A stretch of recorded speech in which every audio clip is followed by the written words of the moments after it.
अस्सलाम वालेकुम students. Social science में हमारा आज का टॉपिक है एयर। और बच्चों पेज नंबर 20 आप निकालिए। Air, our earth is surrounded by a huge blanket of air called atmosphere. All living beings on this earth depend on the atmosphere for their survival. It provides us the air we breathe and protect us from the harmful effects of the sun's rays.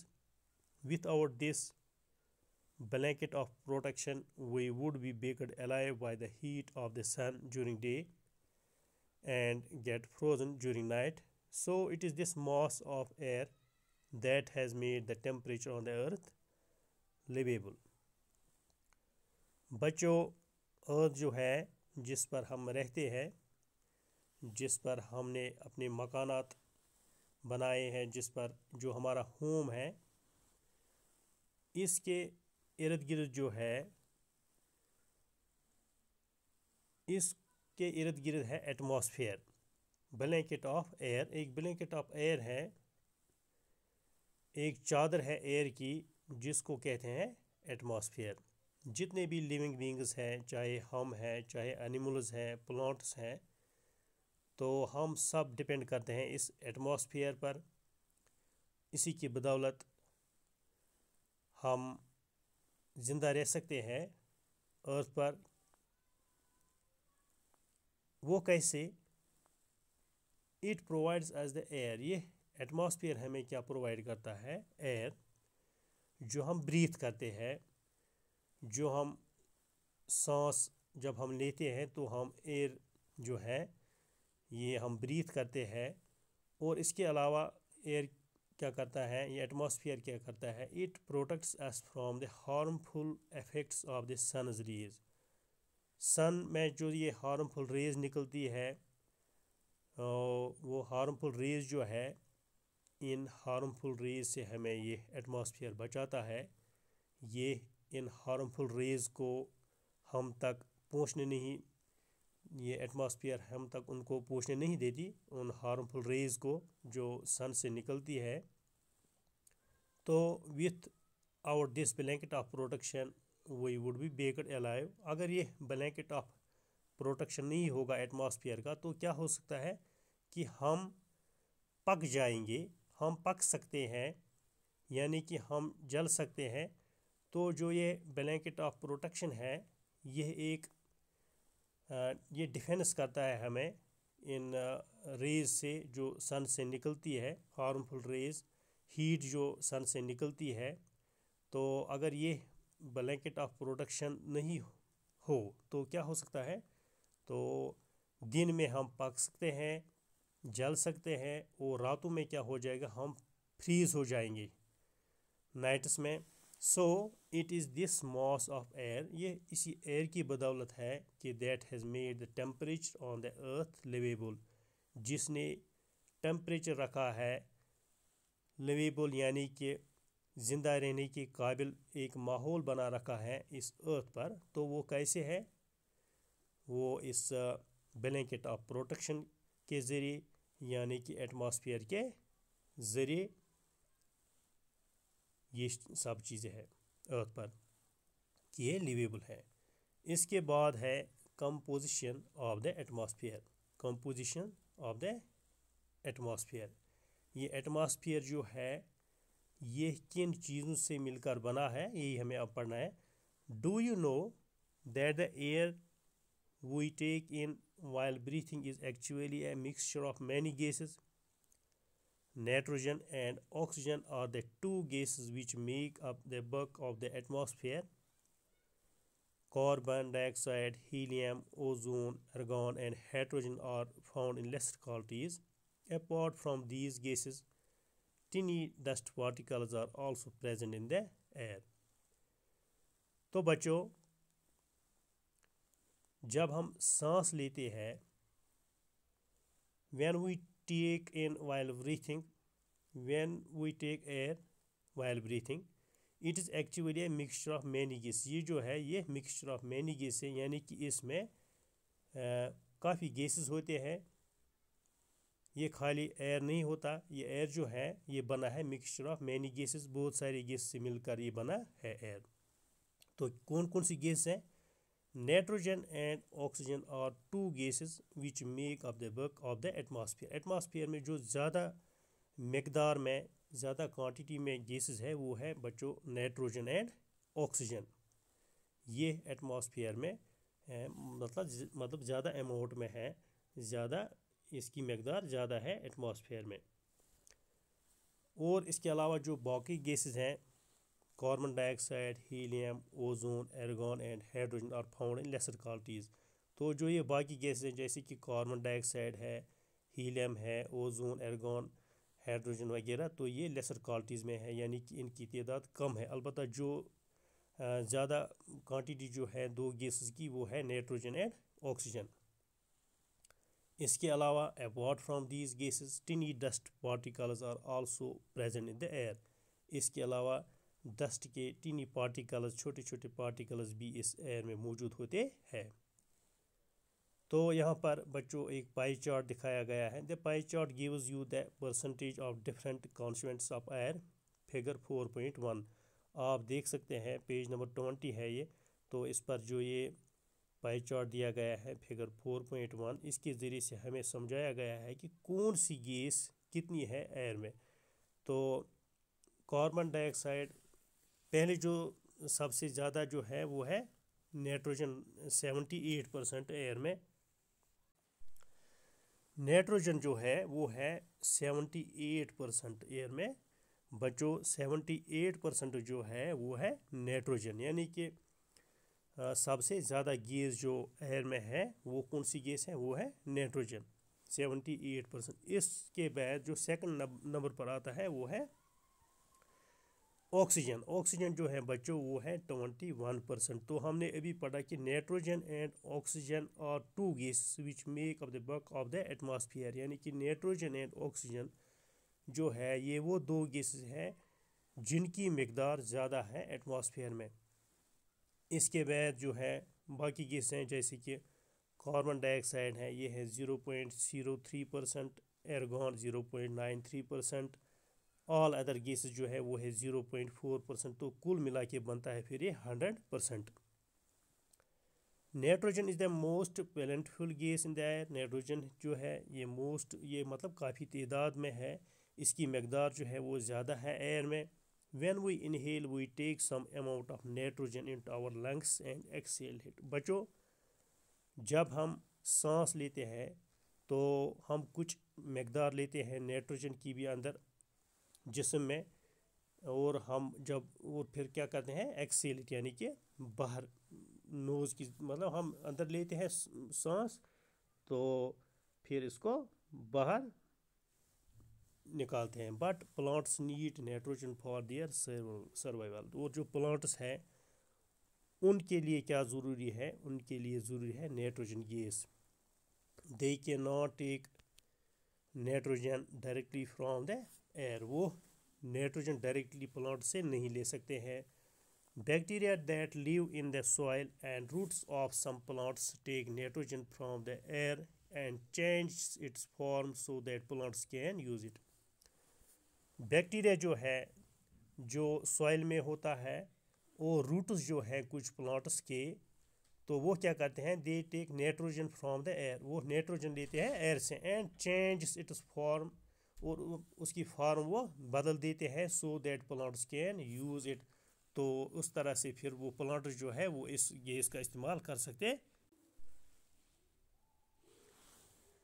Oxygen is the second most plentiful gas in the air. Humans and animals take oxygen from the air as they breathe. Green plants produce oxygen during photosynthesis. In this way, oxygen content on the air remains constant. If we cut trees, then this balance get disturbed. तो बच्चों इसके बाद जो है oxygen जो है ये second number पर है, यानी कि सबसे ज़्यादा मकदार जो है एटमॉस्फेयर में, एयर में जो जिस गैस की है वो है नाइट्रोजन, ये आपने अभी पढ़ा। तो इसके बाद जिस दूसरे गैस की मकदार जो है ज़्यादा मकदार जो है एयर में वो है ऑक्सीजन। तो ह्यूमन्स जो है यानी कि हम और एनिमल्स जो है they can take oxygen from the air as they breathe. तो ये कहाँ से ऑक्सीजन हासिल करते हैं? एयर से। और जो ग्रीन प्लांट्स हैं वो प्रोड्यूस करते हैं, वो ऑक्सीजन बनाते हैं। कैसे?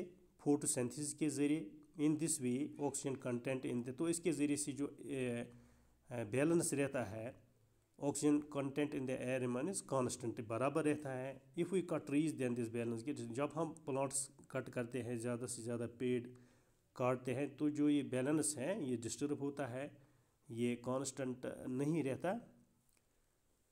तो इसके बाद है carbon dioxide. Carbon dioxide is another important gas. Green plants use carbon dioxide to make their food and release oxygen. Humans or animals release carbon dioxide. The amount of carbon dioxide released by humans or animals seems to be equal to the amount used by the plants. Which make a perfect balance. However, the balance is upset by burning of fuels such as coal and oil. They add billions of tons of carbon dioxide into the atmosphere each year. As a result, the increased volume of carbon dioxide is affecting the Earth's weather and climate. तो बच्चों, जिस तरह nitrogen important है, oxygen important है air में, इसी तरह जो इसके बाद जो थर्ड नंबर पर जो गैस हैं वो है कार्बन डाइऑक्साइड। ये भी एक इम्पॉर्टेंट गैस है, ज़रूरी गैस है। ग्रीन प्लांट्स जो है ये यूज़ करते हैं carbon dioxide to make their food and release oxygen. ये ग्रीन प्लांट्स जो है ये अपना गुज़ा जो बनाते हैं, they use carbon dioxide gas and they release oxygen. तो ये वापस क्या देते हैं? ऑक्सीजन। और ह्यूमन्स और एनिमल्स जो है ये क्या करते हैं? रिलीज़ ये कार्बन डाइऑक्साइड देते हैं प्लांट्स को। तो the amount of carbon dioxide जो है ये रिलीज़ जो ह्यूमन्स करते हैं, एनिमल्स रिलीज़ करते हैं, ये जो है ये एक equal to the amount used by the plants which make a perfect balance. तो इसमें एक परफेक्ट बैलेंस रहता है। हाउएवर द बैलेंस, और जो ये बैलेंस है ये इसमें कब चेंजेस आती हैं, कब प्रॉब्लम्स हो जाती हैं, जो जब बर्निंग ऑफ फ्यूल्स होता है या जो कोल बर्न होता है या गाड़ी में से जो ये ऑयल निकलता है, तो इसकी वजह से जो ये बैलेंस है ये इसमें प्रॉब्लम, तो ये बैलेंस जो है ये डिस्टर्ब हो जाता है फ्यूल्स की वजह से। इंडस्ट्रीज़ में जो से ये धुआं निकलता है या गाड़ी में से जो ये धुआं निकलता है, तो इससे ये डिस्टर्ब होता है atmosphere. They add billions of tons of carbon dioxide. इसकी वजह से क्या होता है? इस धुएं की वजह से billions of tons of carbon dioxide इस से मिल जाते हैं हर साल। तो as a result the increase volume of carbon dioxide is affecting the earth's weather and climate. तो इससे क्या प्रॉब्लम होती है बच्चों? हमारे मौसम पर ये बुरा असर पड़ता है और जो ये क्लाइमेट है इसमें चेंजेस आती रहती है, इसमें प्रॉब्लम्स खड़ा हो जाती हैं। वजह होती है यही कि जो ये धुआं निकलता है फैक्ट्री से, गाड़ियों से, इसका बुरा असर पड़ता है एटमॉस्फेयर पे। इसके बाद है structure of the atmosphere. Atmosphere का स्ट्रक्चर कैसा है ये हमें पढ़ना है बच्चों। Our atmosphere is divided into 5 layers starting from the earth surface. These are, वो स्ट्रक्चर क्या है? These are troposphere, stratosphere, mesosphere, thermosphere and exosphere. Figure 4.2 पर आप देख सकते हैं ये हैं लेयर्स ऑफ द एटमॉस्फेयर बच्चों। पेज नंबर है 22। तो हमारा जो एटमॉस्फेयर है ये डिवाइड हुआ है 5 लेयर्स में फ्रॉम द अर्थ सरफेस। अर्थ की सरफेस से ये 5 लेयर्स में डिवाइड हुआ है। तो वो लेयर्स कौन कौन से हैं? वो हैं troposphere, stratosphere, mesosphere, thermosphere and exosphere. Troposphere, this layer is the most important layer of the atmosphere. Its average height is 13 kilometer. The air we breathe exists here. Almost all the weather phenomena like rainfall, fog and hailstorm occur in this layer. तो बच्चों जो ये troposphere है ये important layer है atmosphere की। तो इस एवरेज हाइट इज़ 13 किलोमीटर। तो इसकी हाइट कितनी है बच्चों? वो अर्थ से अर्थ की सरफेस से कितनी इसकी हाइट है 13 किलोमीटर तक। तो जो एयर हम ब्रीथ करते हैं वो सब कुछ जो है इस 13 किलोमीटर में है वो ऑलमोस्ट ऑल। और जो वेदर में चेंज आती हैं जैसे कि रेनफॉल होता है, फॉग होता है या हेल स्टॉर्म कभी कभी होती है, तो वो सब जो है वो इसी लेयर से होता है बच्चों। यानी कि this the most important layer of the atmosphere. इसके बाद सेकंड लेयर जो है इसको कहते हैं stratosphere. Above the troposphere lies the stratosphere. It extends up to a height of 50 km. This layer is most free from clouds and associated weather phenomena, making condition most ideal for flying aeroplanes. One important feature of stratosphere is that it contains a layer of ozone gas. We have just learned how it protects us from the harmful effect of the sun's rays. तो बच्चों जैसे कि troposphere important layer है atmosphere की, इसी तरह जो ये दूसरी लेयर है स्ट्रेटोस्फीयर ये भी काफ़ी इम्पॉर्टेंट है। और ये लेयर जो है ये ट्रोपोस्फीयर के ऊपर होती है। Above the troposphere lies the stratosphere. और इसकी हाइट कितनी होती है, इसकी जो हाइट है ये 50 किलोमीटर तक है। तो जो ये फर्स्ट लेयर है ट्रोपोस्फीयर इसकी हाइट है 13 किलोमीटर तक। और जो ये स्ट्रेटोस्फीयर है ये है 13 से लेकर 50, इसकी जो हाइट है वो है 50 किलोमीटर। तो this layer is almost free from clouds, इसमें क्लाउड्स नहीं होती।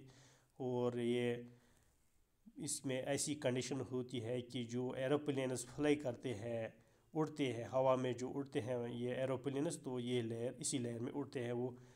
तो one important feature of stratosphere is that it contains a layer. इसमें एक और ख़ासियत है, सबसे बड़ी खूबी जो इस लेयर में है पाई जाती है वो क्या है, वो और one important feature of stratosphere is that it contains a layer of ozone gas. Ozone gas इसी में है बच्चों, जो हमने अभी पढ़ा कि ओजोन जो है ये हमें प्रोटेक्ट करती है।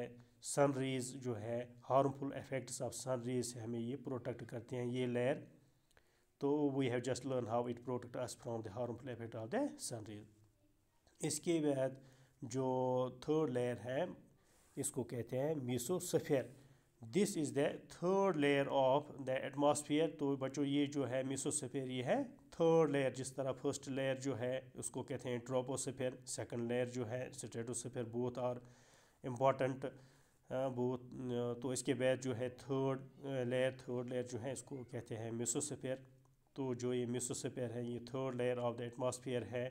तो ये कहाँ पर है, it lies above the stratosphere, ये स्ट्रेटोस्फीयर के ऊपर है। तो it extends up to height of 80 kilometre. इसकी हाइट कितनी है 80 किलोमीटर। तो meteorites burn up in this layer on entering from the space. तो जो है मेटीरियोराइट्स जो है वो कहाँ पर बर्न होते हैं, वो इसी लेयर में बर्न होते हैं। और ये लेयर जो है ये इसको यहाँ अर्थ पे नहीं पहुँचने देती मेटीरियोराइट्स को। इसके बाद जो फोर्थ लेयर है वो है thermosphere. In thermosphere temperature rise very rapidly with increasing height. Ionosphere is a part of this layer. It extends between 80 to 400 kilometer. This layer helps in radio transmission. In fact, radio waves transmitted from the earth are reflected back to the earth by this layer. तो जिस तरह ये layers important हैं troposphere, stratosphere, mesosphere, इसी तरह thermosphere का भी एक अपना किरदार है ये एटमॉस्फेयर में। तो इसमें क्या होता है, टेम्परेचर जल्दी मतलब राइज हो जाता है हाँ इंक्रीजिंग हाइट के साथ। तो आयन्स इसमें पाए जाते हैं, वो इसके पार्ट है। Ionosphere is a part of this layer. इसकी जो ये कहाँ इसकी हाइट कितनी है 80 से लेकर, क्योंकि जो ये मेसोस्फीयर है इसकी ये हाइट जो है 80 किलोमीटर। और इसके बाद जो थर्मोस्फीयर है वो है 80 से लेकर 400 किलोमीटर है थर्मोस्फीयर की हाइट। तो ये लेयर जो है ये रेडियो ट्रांसमिशन में हेल्प करती है। और रेडियो वेव्स जो है वो ट्रांसमिट होते हैं, ट्रांसमिटेड फ्रॉम द अर्थ से and reflected back to the earth by this layer. और रिफ्लेक्ट हो जाते हैं इस लेयर के ज़रिए से अर्थ की जानिब। तो इसके बाद जो है फिफ्थ लेयर वो है exosphere. Exosphere. The uppermost layer of the atmosphere is known as exosphere. This layer has very thin air. Light gases like helium and hydrogen float into the space from here. तो जिस तरह से ये troposphere है important layer है, इसकी जो height है वो आपने अभी पढ़ी 13 किलोमीटर है। तो जो हम ब्रीथ करते हैं एयर वो इसी लेयर से हम हासिल करते हैं। तो इसके बाद हमने पढ़ा स्ट्रेटोस्फीयर, वो भी बहुत इंपॉर्टेंट है। मेसोस्फीयर वो भी काफ़ी इंपॉर्टेंट है। थर्मोस्फीयर। तो लास्ट वन जो है वो है एक्सोस्फीयर, जो upper most layer of the atmosphere है, यानी कि एटमॉस्फेयर की टॉप मोस्ट लेयर जो है, अपर मोस्ट लेयर जो है, ऊपरी लेयर जो है, उसको कहते हैं बच्चों एक्सोस्फीयर। दिस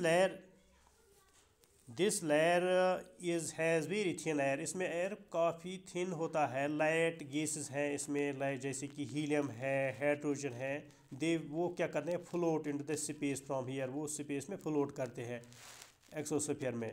तो बच्चों आपने देखा कि जो स्ट्रक्चर ऑफ द एटमॉस्फेयर है, वो स्ट्रक्चर ऑफ द एटमॉस्फेयर जो है वो डिवाइड किया हुआ है 5 लेयर्स में। Starting from the earth surface से लेकर वो 5 लेयर्स में डिवाइड किया हुआ है।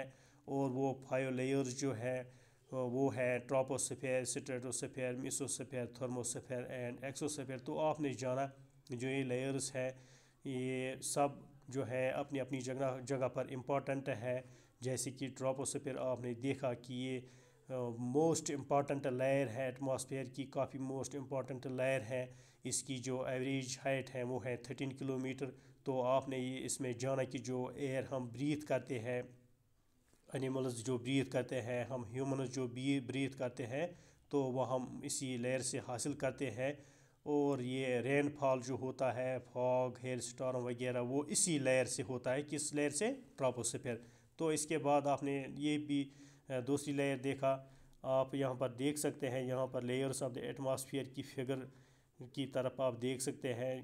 पहले है ट्रोपोस्फीयर, स्ट्रेटोस्फीयर, ऐसे ही मेसोस्फीयर, ऐसे ही थर्मोस्फीयर, एक्सोस्फीयर। तो स्ट्रेटोस्फीयर में आपने देखा इसकी हाइट जो है वो है 50 किलोमीटर तक। और जो ये इसमें क्लाउड्स नहीं होते हैं। और एरोप्लेन्स जो है आप देख सकते हैं फिगर में, जो एरोप्लेन भी बनाया गया है यहाँ पर। वो जो एरोप्लेन्स हैं ये इस लेयर में वो अच्छी तरह से घूम सकते हैं, इसी लेयर में वो घूमते हैं, इसी लेयर पर। तो और ये क्या करती है, इसके अलावा जो है ये इस वजह से भी काफ़ी इम्पॉर्टेंट है। जो ओजोन गैस है, वो ओजोन गैस जो है, ये लेयर जो है ये हमें उस ओजोन गैस से बचाती है। हार्मफुल रेज जो सन से निकलती है, तो ये लेयर हमें इस उन रेज से प्रोटेक्ट करती है। तो इसके बाद आपने देखा मेसोस्फीयर, जो थर्ड लेयर है, उसको क्या, इसका नाम क्या है, मेसोस्फीयर। तो जो इसकी जो हाइट है वो है 80 किलोमीटर तक। तो जो ये मीटेराइट्स जो है वो इसी में बर्न होते हैं। तो इसके बाद हमने देखा थर्मोस्फीयर में हमने देखा कि टेम्परेचर जो है वो जल्दी जल्दी राइज़ हो जाता है, जल्दी जल्दी इंक्रीज़ हो जाता है हाइट के साथ। तो आयोनोस्फीयर जो है वो इसके पार्ट है इस लेयर के। तो इसका जो ये हाइट है वो है 80 से लेकर 400 किलोमीटर तक। और जो ये है थर्मोस्फीयर, ये हमें हेल्प करती है, ये हेल्प करती है रेडियो ट्रांसमिशन को। और जो रेडियो वेव्स हैं वो ट्रांसमिट होते हैं अर्थ से और फिर रिफ्लेक्ट हो जाते हैं अर्थ की जानिब इस लेयर में। तो हमने अभी देखा लास्ट वन जो है वो है एक्सोस्फीयर, जो top most upper most layer जो है एटमॉस्फेयर की है, अपर मोस्ट लेयर, उसका नाम है एक्सोस्फीयर। तो जो ये एक्सोस्फीयर है, ये इसमें जो एयर है वेरी थिन है और लाइट गैसेस में पाए जाते हैं, जैसे कि हीलियम है, हाइड्रोजन है, ये फ्लोट करते हैं इस स्पेस में, इस एक्सोस्फीयर में। तो इसके बाद है weather and climate. Is it going to rain today? Will it be bright and sunny today? How many times have we heard this from anxious cricket fans speculating the fate of a one-day match? If we imagine our body to be a radio and the mind its speaker, weather is something that fiddles with its control knobs. Weather is this our day-to-day condition of the atmosphere, a hot or humid weather may make one cheerful and even plan for an outing. Weather can change dramatically from day to day. However, the average weather condition of a place for a longer period of time represent the climate of a place. Now, do you understand why we have daily weather forecast? तो बच्चों, इसके बाद आता है weather and climate. तो यहाँ पर दिखाया गया है कि क्या रेन होने वाली है, क्या बारिश होने वाली है, क्या आज सूरज निकलेगा, क्या आज सनी डे होगा। तो ये हमने बहुत बार सुना है कि अभी बारिश हो जाएगी, मैच रुक जाएगा, मैच को रोका जाएगा। If you we imagine our body, अगर हम इमेजिन करें कि हमारी जो बॉडी है ये रेडियो है एंड द माइंड जो है ये इसका स्पीकर है। Weather is something that fiddles with its controller. तो वेदर भी की मिसाल ऐसी है कि वेदर जो है ये our day to day it is the condition of the atmosphere. तो वेदर में मेक वन इरिटेबल प्लेजेंट। तो अगर प्लेजेंट वेदर होगा तो इससे क्या हो जाएंगे, हम खुश हो जाएंगे। और अगर ये वेदर मतलब कभी कभी हमें निराश भी करता है कि अगर मैच चल रहा होता है तो अचानक से बारिश ये बरसना शुरू हो जाए तो हमारा मूड ऑफ हो जाता है। Temperature, the temperature you feel every day is the temperature of the atmosphere. The degree of hotness and coldness of the air is also is known as temperature. The temperature of the atmosphere changes not only between day and night but also from season to season. Summers are hotter than winters. An important factor that influences the distribution of temperature is insolation. Insolation is the incoming solar energy intercepted by the earth. The atmosphere of insolation decreases from the equator towards the poles. Therefore, the temperature decreases in the same manner. Now, do you understand why poles are covered with snow? If the Earth's temperature rises too high, it would become too warm for some crops to grow. Temperature in cities is much higher than that of villages.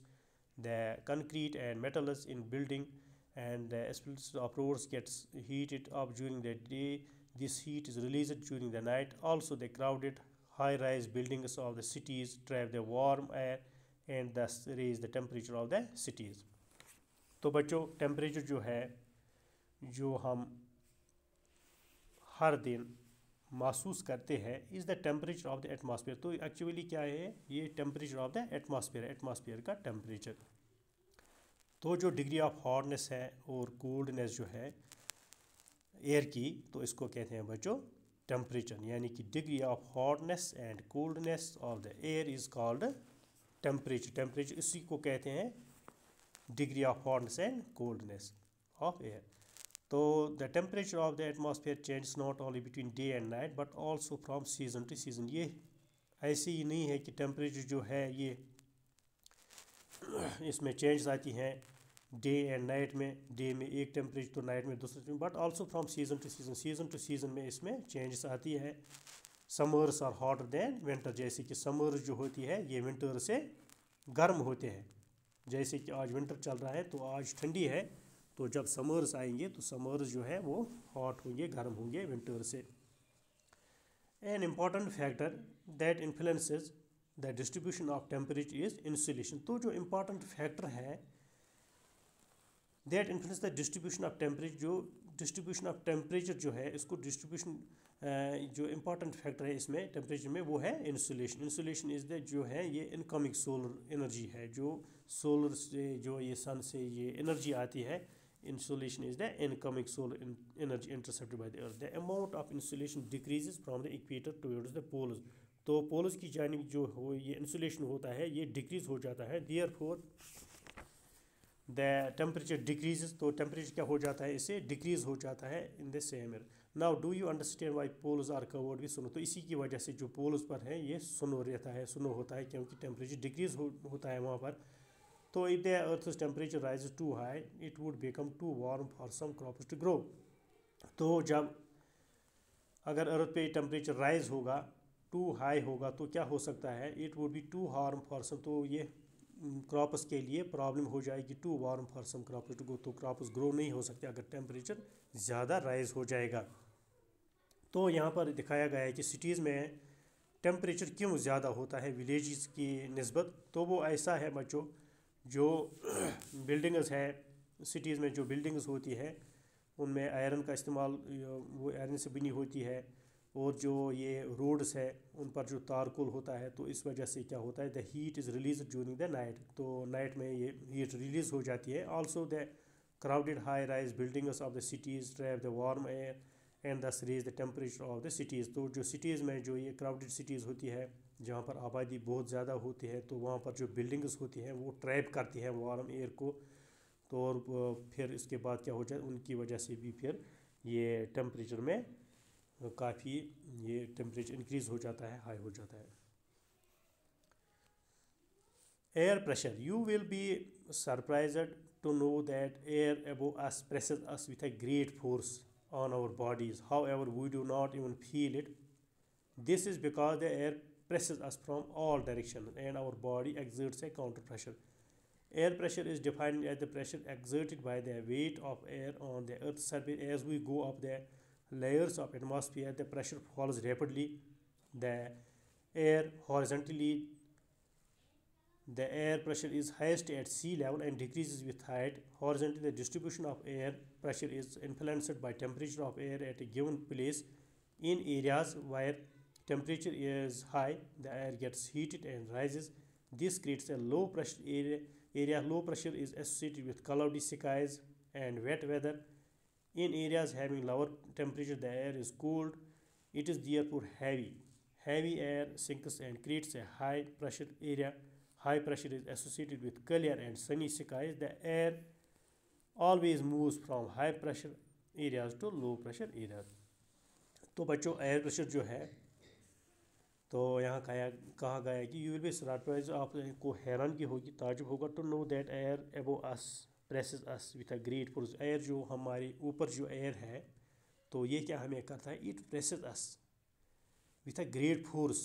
ये हमारी body पर force करता है, press करता है। However we do not even feel, अगर हम मतलब महसूस नहीं करते हैं, लेकिन ये जो एयर है ये फोर्स करता है हमारी बॉडीज़ पर। वो क्यों? This is because air press us from all direction, ये हर डायरेक्शन से हमें प्रेस करता है। एंड आवर बॉडी एग्जर्ट से काउंटर प्रेशर, तो हमारी जो बॉडी है ये इसको काउंटर करती है, इस प्रेशर को। तो एयर प्रेशर जो है is defined as the pressure exerted by the weight of air on the earth surface.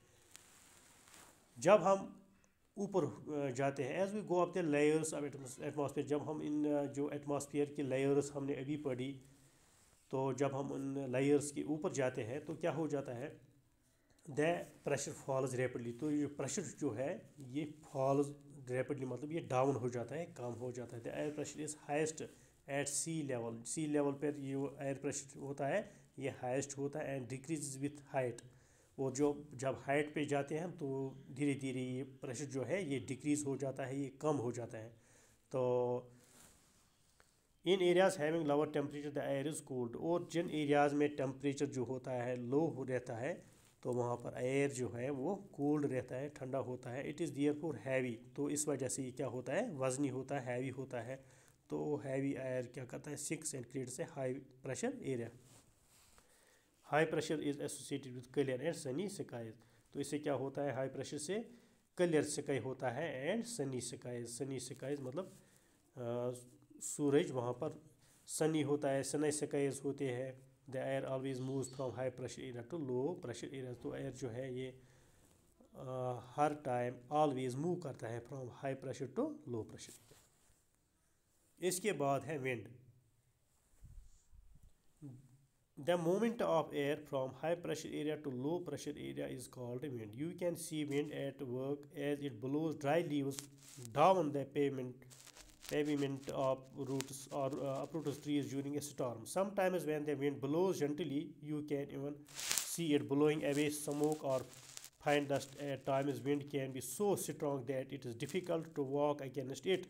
You must have experienced it. It is not easy to hold an umbrella on a windy day. Think of some other examples when strong winds have created problems for you. Winds can be broadly divided into three types: permanent winds, seasonal winds, local winds. तो बच्चों जो movement है air की from high pressure area to low pressure area, तो इसको कहते हैं wind. तो हम विंड को महसूस कर सकते हैं, देख सकते हैं।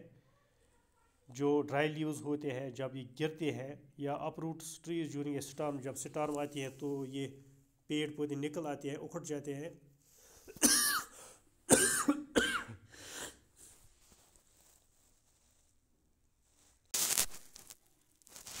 तो विंड्स के टाइप्स जो है वो है 3 types: permanent winds, seasonal winds, local winds. Permanent winds जो है, these winds blow constantly throughout the year in a particular direction, and जो seasonal winds है, these winds change their direction in different seasons. for example जैसे कि monsoon होते हैं India में, तो इसी तरह से लास्ट जो है वो है local winds. these blow only during a particular period of the day or year in a small area, for example land and sea breeze.